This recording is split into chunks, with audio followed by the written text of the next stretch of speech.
Hello friends, নমস্কার সবাইকে। এটা অ্যাকচুয়ালি লাস্ট ইয়ার ভিডিও। লাস্টে আমরা সামার ভ্যাকেশনে গিয়েছিলাম আমাদের গ্রামের বাড়িতে লোকচড়াতে।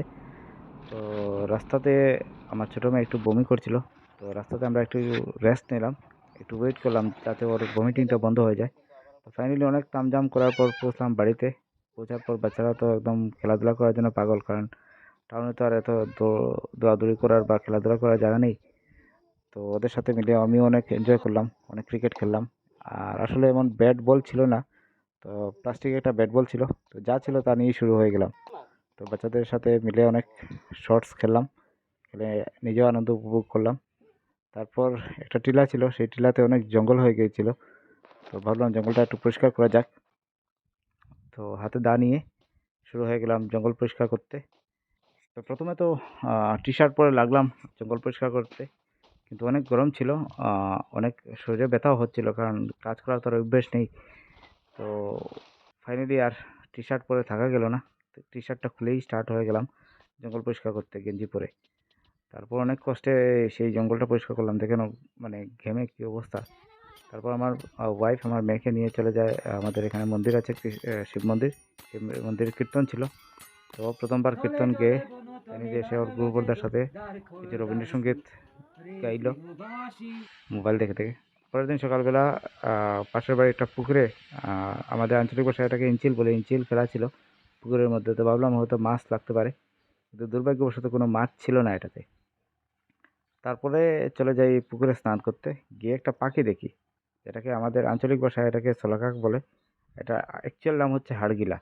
তো মানে এই পাখিটা প্রায় বিলুপ্তির পথে, এখন আজকাল আর দেখা যায় না। তো দেখে ওটার ফটো নিলাম। তারপর পুকুরে গেলাম স্নান করতে। একটু নির্জন এরিয়াতে ছিল এই পুকুরটা। তো স্নান করলাম, একটু সাঁতারও কাটলাম, অনেক দিন হলো সাঁতার কাটা হয়নি।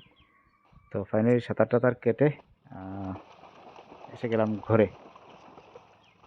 আর শরীরেও ব্যথা ছিল, তো ভালোভাবে সাঁতারও কাটতে পারছিলাম না, কারণ আগের দিন কাজ করলাম।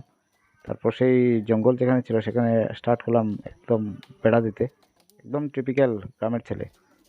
তো আমার ওয়াইফও জানে না যে আমি অ্যাকচুয়ালি এইসব কাজ জানি। তো ও দেখে আমাকে হাসাহাসি করছিল, আর ও নিজে দেখে একটু অবাক হচ্ছিল যে এইসব কাজ আমি কীভাবে জানি। তো যেহেতু গ্রামের ছেলে, টুকটাক কাজ মোটামুটি সব কিছুই জানা। আমি আর আমার বিজু ভাইয়া মিলে সেই টিলাটা বেড়া দিলাম। তারপর বেড়া দিয়ে দেখি গাছের মধ্যে লেবু ধরেছে অনেকটা, শাসনি লেবু। তারপর লেবুটা পাড়লাম ভাত খাওয়ার জন্য। আর তারপর লেবুটা পেড়ে নিলাম, অনেকটাই ধরেছিল গাছের মধ্যে লেবু। তারপর পরের দিন আমরা যাই শনবিল ঘুরতে।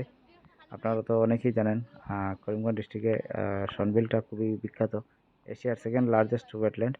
তো সেখানে আমি আমার বাকি সবাই মিলে গেলাম গাড়ি করে শনবিলে। অনেক লোকজন ছিল, অনেক বাতাসও ছিল। চারিদিকে শুধু জল আর জল।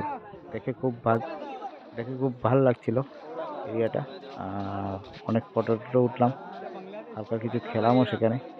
তো নৌকা নিয়ে অ্যাকচুয়ালি যাওয়ার কথা ছিল শনবিলের মধ্যে, কিন্তু যেহেতু শিলচরের ফ্লাড এসেছিলো, ওই ফ্লাডের সময় আমরা নৌকা নিয়ে জল থেকে বেরিয়ে আসি। তো ওই সময় আমার মেয়ে নৌকা ভয় পেয়েছিল, তাই জন্য আর নৌকাতে উঠিনি, ও কান্নাকাটি করছিল। তো ফাইনালি সব কিছু পরে আমরা রাত্রেবেলা চলে আসলাম বাড়িতে।